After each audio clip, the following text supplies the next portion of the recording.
அஸ்ஸலாமு அலைக்கும் வரஹ்மத்துல்லாஹி வபரகாத்து. நீங்கள் பார்த்து கொண்டிருப்பது ரவுஜ் டிவியின் கரைபடியா காட்சிகள் நிகழ்ச்சி. கடந்த 2-3 நாட்களாக சோசியல் மீடியாவை திறந்தாலே இவரின் புகைப்படம்தான் எங்கும் வைரலாகி வருகின்றது. நீங்களும் இவரின் புகைப்படத்தை எங்காவது ஒரு இடத்தில் கண்டிருக்கலாம். இவர் ஏன் வைரலானார், தற்போதும் இவர் ஏன் வைரலாகி கொண்டிருக்கின்றார் என்பதை பற்றி பார்ப்பதற்கு முன்னர் நாம் முதலில் இவரின் கதையை தெரிந்து கொள்ள வேண்டும். கடைசியில் ஒரு மிகப்பெரிய திருப்பம் இருக்கின்றது. ஆகவே இந்த காணொளியை முழுமையாக பாருங்கள். இவர் யார் என்றால், தற்போது பயங்கரவாத இஸ்ரேல் இன அழிப்பை செய்து வருகின்ற காசாவைச் சேர்ந்தவர். இவரின் பெயர் ஹாலித் நபுஹான் ஆகும். இவரின் புனைப்பெயராக அபூ லுயா என்று அழைக்கப்படும். ஆனால் கடந்த 1 வருடமாக ரூஹுர் ரூஹ் என்று மக்களால் செல்லமாக அழைக்கப்பட்டார். இந்த வார்த்தைக்கு சொந்தக்காரரே இவர்தான். உலகம் முழுவதிலும் இவர் பிரபல்யம் அடைவதற்கு இந்த வார்த்தை தான் காரணம். இந்த ரூஹுர் ரூஹ் என்பவர் காசாவில் ஒரு நல்ல மனிதராக அறியப்பட்டதோடு மக்களுக்கு சமூக சேவை செய்யக்கூடிய சமூக சேவகனாகவும், குறிப்பாக குழந்தைகளோடு அன்பாக நடந்து கொள்ளக்கூடியவராகவும் இருந்திருக்கின்றார். குழந்தைகளுக்கு உணவளிப்பது மற்றும் ஆடைகள் அணிவிப்பதே இவரின் பொழுதுபோக்காக இருந்திருக்கின்றது. மற்ற குழந்தைகளோடே இவ்வளவு அன்பாக இருந்தால் தன்னுடைய பேரக்குழந்தையோடு எப்படி இருந்திருப்பார்? ஆனால் இவரின் பிரபல்யத்திற்கு அவளின் மரணமே காரணமாக இருந்தது.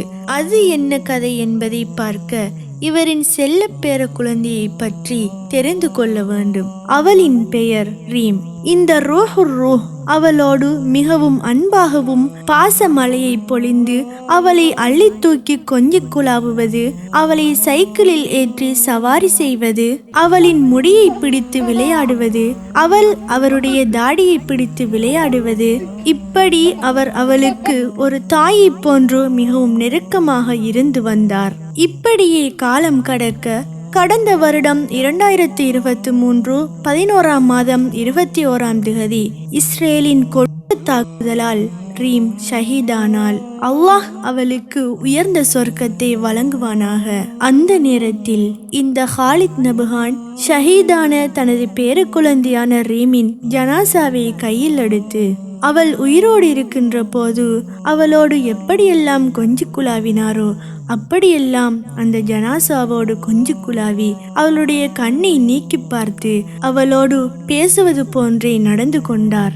அந்த நேரத்தில் அவர் பிரயோகித்த வார்த்தைதான் ரூஹுர் ரூஹ். இதற்கு உயிரின் உயிர் என்று தமிழில் பொருள்படும். அதன் பிறகு அவர் தனது கையாலேயே தனது பேரக்குழந்தை ரீமின் உடலை கஃன் செய்து நல்லடக்கம் செய்கின்றார். உயிரின் உயிரே என்று தனது பேரக்குழந்தையின் ஜனாசாவை அள்ளி அரவணைத்ததால் தான் முழு உலகத்தின் பார்வையும் இவரின் பக்கம் திரும்பியது.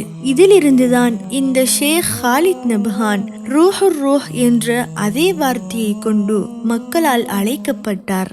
இவர் ஒரு கவிதையின் சொந்தக்காரன் என்றும் வர்ணிக்கப்படுகின்றார். இதன் பிறகும் ஹாலித் நபுஹான் தன் சமூக பணியை வளமை போன்றே தொடர்ந்தார். இவர் மனிதர்களோடு மாத்திரம் இரக்கமுடையவராக இல்லாமல் ஏனைய உயிரினங்களுடனும் இரக்கத்தை வெளிப்படுத்தக்கூடியவராக இருந்திருக்கின்றார். ஒரு குதிரையை முத்தமிட்டு அதில் நபி ஸல்லல்லாஹு அலைஹி வஸல்லம் அவர்கள் குதிரையை பற்றி கூறிய ஒரு ஹதீஸை எடுத்துரைக்கின்றதை நாம் கண்டிருக்கின்றோம். அதே போன்று இவர் பூனைகளுக்கு உணவளிக்கின்ற காட்சியை பார்க்கின்ற போது மிகவும் ஆச்சரியமாக இருந்தது. அதில் அவர் ஒரு விதமான சப்தத்தை எழுப்புகின்றார். அதன் பிறகு அந்த பகுதியிலுள்ள அனைத்து பூனைகளும் அவர் போடுகின்ற சாப்பாட்டை உட்கொள்வதற்காக ஓடி வருகின்றன. எவ்வளவு அன்பாக நடந்து கொண்டிருக்கின்றார் பூனைகளோடு. அதே போன்று அவர் பறவைகளோடும் ஏனைய உயிரினங்களோடும் நல்ல முறையில் விளையாடக்கூடியவராகவும் உணவு வழங்குவதில் மிகவும் ஆர்வமுடையவராகவும் இருந்திருக்கின்றார். மேலும் இவர் தனது பேரக்குழந்தையை போன்றே சக குழந்தைகளுடனும் அன்பை பொழிந்து அவர்களோடு விளையாடக்கூடியவராக இருந்திருக்கின்றார். ஒரு காணொளியில் குழந்தைகளோடு பட்டம் விட்டு விளையாடுவதையும் கண்டிருக்கின்றோம். இன்னொரு காணொளியில் ஒரு குழந்தைக்கு தலையை சீவி வாரை கட்டுவதை காண முடிகின்றது. அதே போன்று இன்னும் ஒரு காணொளியில் குழந்தைகளோடு கயிறெடுத்து விளையாடுவதையும் கண்டிருக்கின்றோம். குழந்தைகளோடு சேர்ந்து பழங்கள் பறிப்பது, குழந்தைகளோடு சேர்ந்து பாரம்பரிய விளையாட்டுகளில் ஈடுபடுவது, அவர்களுக்கு தன் கையாலேயே ஆடைகளை அணிவித்து அழகு பார்ப்பது, அவர்களை அழைத்து உணவு வழங்குவது, கால் வளமில்லாத குழந்தையை தன் தோளிலேயே சுமந்து செல்வது, குழந்தைகளின் கூடாரத்திற்கே அவர்களை தேடிச் சென்று அவர்களுக்கு உணவு வழங்குவது போன்ற குழந்தைகளின் அனைத்து செயற்பாடுகளிலும் தன்னை ஆர்வமாக ஈடுபடுத்தி வந்துள்ளார்.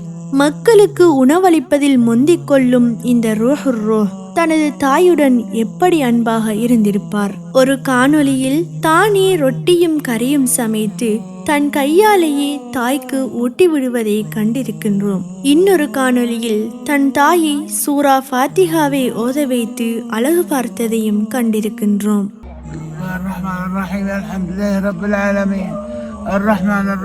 மேலும் ஒரு காணொளியில் தன் தாய்க்கு பூ கொடுத்து அன்பை பொழிகின்ற காட்சியையும் கண்டிருக்கின்றோம். இனி எங்கே நாம் இவரின் நல்ல பண்புகளை காணப்போகின்றோம். ஆம், இவரும் ஷஹீதாகிவிட்டார். 2024 12ஆம் மாதம் 16ஆம் திகதி கடந்த திங்கட்கிழமை பயங்கரவாத இஸ்ரேலியர்களால் இலக்கு வைத்து தாக்கப்பட்டதனால் இவர் கொல்லப்பட்டதாக அல் ஜசீரா ஊடகம் விவரித்துள்ளது. இவரின் மரணம் மத்திய காசாவில் உள்ள நுசைராத் முகாமின் மேற்கு பகுதியில் இடம்பெற்றுள்ளது. அல்லாஹ் இவருக்கும் ஷஹீதுடைய அந்தஸ்தை வழங்குவானாக. இவரின் மரணச் செய்தி உலகெங்கிலும் தீயாய் பரவ உலகிலுள்ள பல பிரபலங்கள், அதாவது மக்கா இமாம்கள், அரபுலக மூத்த உலமாக்கள் மற்றும் ஏனைய பிரபலங்களும் தங்களுடைய கருத்துக்களை தெரிவித்து வருகின்றனர். இவருடைய மரணத்தில் நாம் ஒரு விடயத்தை சிந்தித்திருக்கின்றோமா? ஏன் இவருக்கு இவ்வளவு பாராட்டுகளும் துஆக்களும் குவிந்து வருகின்றன? இவர் இந்த உலகத்தில் விட்டு சென்ற நல்ல செயல்கள்தான். ஒரு மனிதன் தன் தாயுடன் எப்படி நடக்க வேண்டும், எப்படி குழந்தைகளோடு அன்பாக நடந்து கொள்ள வேண்டும், மற்றவர்களின் பசியை உணர்ந்து எப்படி மனிதநேயமிக்கவராக வாழ வேண்டும், மற்றும் பறவைகள், மிருகங்கள் போன்ற உயிரினங்களுடன் ஒரு மனிதன் எப்படி நடந்து கொள்ள வேண்டும் என்பதையெல்லாம் இந்த உலகத்திற்கு பறைசாட்டியதுதான் காரணம். இவரின் நற்செயல்களுக்கு அல்லாஹ் நாளை மறுமையில் கூலி கொடுக்க போதுமானவன். இவரை அல்லாஹ் இந்த உலகத்திலும் கண்ணியப்படுத்தாமல் இல்லை. இவர் 2024ஆம் ஆண்டிற்கான ஜவாஇசத்துல் பிர் எனும் துருக்கி நாட்டின் அவார்டை பெற்றுக்கொண்டதும் குறிப்பிடத்தக்கது. சோசியல் மீடியாக்களில் தன்னை ஆக்டிவாக வைத்து கொண்டிருந்த ஷேக் ஹாலித் நபஹான் அவர்களுக்கு இன்ஸ்டாகிராமில் 1 மில்லியன் ஃபாலோவர்ஸும் இருக்கின்றார்கள். இவர் மரணிப்பதற்கு சில நாட்களுக்கு முன்பு தனது பேரக்குழந்தையின் அடக்கஸ்தலத்திற்கு மேலே ஒரு கல்லை பதிக்கின்ற வீடியோவை வெளியிட்டிருந்தார். அந்த கல்லில் அரேபியத்தின் பிள்ளைகளே, அல்லாஹ் நம்மை ஒன்று சேர்க்கின்றான், பூமியில் எந்த மனிதனாலும் நம்மை பிரிக்க முடியாது என்ற ஒரு வாசகம் பொறிக்கப்பட்டிருந்தது. அதே போன்று இவரின் இன்ஸ்டாகிராமில் இறுதி பதிவாக டிசம்பர் 8ஆம் தேதி அன்று சந்திப்போமா என்ற ஒரு பாடலுடன் வெற்றியின் அடையாளத்தை கையில் காட்டியவாறு ஒரு புகைப்படத்தை வெளியிட்டிருந்தார். இவருடைய நற்காரியங்களை பார்த்து நாமும் பயனடைய அல்லாஹ் அருள் புரிவானாக. இது போன்ற அழகிய முக்கிய தகவல்களை தொடர்ந்தும் பார்க்க நமது ராஜ் டிவியை சப்ஸ்கிரைப் செய்து அருகில் இருக்கும் பெல் ஐக்கனை கிளிக் செய்யுங்கள். ஜஸாக்குமுல்லாஹு ஹைரா.